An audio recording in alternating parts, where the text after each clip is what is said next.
بسم اللہ الرحمن الرحیم۔ السلام علیکم ورحمۃ اللہ وبرکاتہ۔ Welcome to my channel being Muslim. میں ہوں آپ کا دوست سلمان اسحاق اور امید ہے آپ سب خیر و عافیت سے ہوں گے۔ آج کی اس ویڈیو میں ہم ٹائپس آف ایتھیزم کے بارے میں بات کریں گے کہ الحاد یا دہریت یا ایتھیزم کی کتنی قسمیں ہیں۔ تو بیسکلی الحاد یا دہریت یا ایتھیزم کی تین ہی مین قسمیں ہیں، اور جو ان تین قسموں کے علاوہ بیان کی جاتی ہیں وہ بھی انہی تین ہی سے نکلی ہوتی ہیں۔ جیسا کہ پروفیسر جان گرے نے اپنی ایک کتاب لکھی 7 ٹائپس آف ایتھیزم کے نام سے، اور انہوں نے اس میں ایتھیزم کی 7 قسموں کو ذکر کیا۔ تو اس میں جو انہوں نے 7 قسموں کو ذکر کیا ہے وہ بھی انہی 3 قسموں سے نکلی ہوئی ہیں۔ تو آج کی اس ویڈیو میں انہی 3 مین قسموں کے بارے میں بات کروں گا۔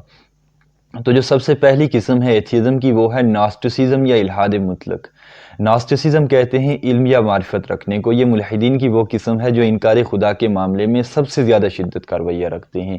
یہ لوگ میٹا فزکس کا سرے سے انکار کرتے ہیں، یعنی یہ لوگ خدا کو یا فرشتوں کو یا جنت جہنم کو یا آخرت کو یا جنات کو یا جتنے بھی میٹا فزیکل امور ہیں ان کو کسی صورت تسلیم نہیں کرتے، بلکہ ان کا دعویٰ تو یہ ہے کہ ہمیں اس بات کا یقینی طور پر علم ہے کہ اس کائنات کی تخلیق میں اور اس انسان کی تخلیق میں کسی خالق کا کوئی کمال نہیں ہے، بلکہ یہ خود بخود لاز آف نیچر کے تحت وجود میں آئے اور لاز آف نیچر کے تحت ہی چل رہے ہیں۔ یعنی ان کے بننے اور ان کے چلنے میں کسی کا کوئی کمال نہیں ہے، بلکہ یہ محض فطری قوانین کے تحت وجود میں آئے ہیں اور فطری قوانین کے تحت ہی چل رہے ہیں۔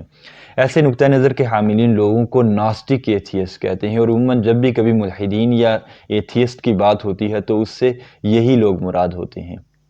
اور دوسری قسم ہے اگنوسٹسزم یا لا ادریت۔ یہ وہ لوگ ہیں جو خدا کے معاملے میں سکوت اختیار کیے ہوئے ہیں، یعنی یہ خدا کے معاملے میں شک میں پڑے ہوئے ہیں، اور ان کا نظریہ یہ ہے کہ خدا ایک سمجھ سے بالا تر چیز ہے۔ ہمیں خدا کے پیچھے نہیں پڑنا چاہیے، بلکہ ہمیں اپنی لائف کی طرف توجہ دینی چاہیے اور ہمیں اپنی لائف کو بیٹر کرنا چاہیے۔ ہمارا رہنا سہنا اور کھانا پینا اچھے سے اچھا ہونا چاہیے، اور ہماری زندگی کا یہی مقصد ہے۔ اور اسی وجہ سے یہ لوگ نہ ہی خدا کا اقرار کرتے ہیں اور نہ ہی انکار کرتے ہیں، لا الہ الا لا الہ الا، بلکہ یہ درمیان میں معلق ہیں۔ اور اس نقطہ نظر کے حاملین لوگوں کو ایگنوسٹک ایتھیسٹ کہتے ہیں، اور ایسے لوگ ویسٹرن کنٹریز میں بہت زیادہ کثرت سے پائے جاتے ہیں کہ آپ ان سے ان کے مذہب کے بارے میں یا خدا کے بارے میں سوال کرتے ہیں تو ان کا آگے سے جواب یہ ہوتا ہے کہ میں ایک ایگنوسٹک ہوں، میں خدا کے معاملے میں یا مذہب کے بارے میں کچھ بھی نہیں جانتا ہوں، اور نہ ہی میرا کوئی خدا ہے اور نہ ہی میرا کوئی مذہب ہے۔ اور جو تیسری قسم ہے وہ ہے ڈی ایزم۔ یہ وہ لوگ ہیں جو خدا کو خالق حقیقی بھی مانتے ہیں اور خدا کو واحد خالق بھی مانتے ہیں، یعنی ان کا نظریہ یہ ہے کہ اس ساری کی ساری کائنات کا بنانے والی ذات ایک ہی کوئی خالق ہے اور ایک ہی کوئی خدا ہے جس نے یہ سارا کا سارا نظام بنایا ہے۔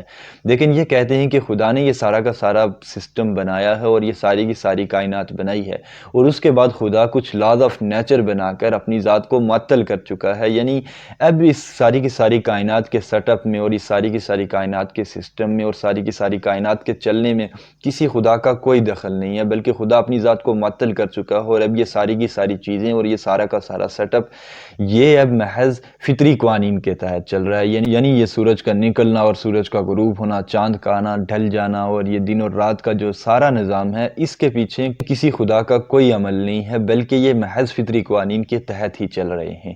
ایسے لوگوں کو ڈی ایسٹ کہتے ہیں۔ تو آج کی اس ویڈیو میں نے آپ کے سامنے ایتھیزم کی ان 3 مین قسموں کو ذکر کیا ہے۔ تو امید ہے آپ کو ہماری اس ویڈیو سے کچھ نہ کچھ فائدہ ضرور ہوا ہوگا، اور انشاءاللہ تعالی ہم اگلی ویڈیو میں کچھ ایسی ٹرمز کے ساتھ آپ کے سامنے حاضر ہوں گے جو ایتھیزم یا الحاد یا دہریت کی طرف لے جانے والی ہیں۔ تو تب تک کے لیے اللہ حافظ۔ السلام علیکم ورحمۃ اللہ وبرکاتہ۔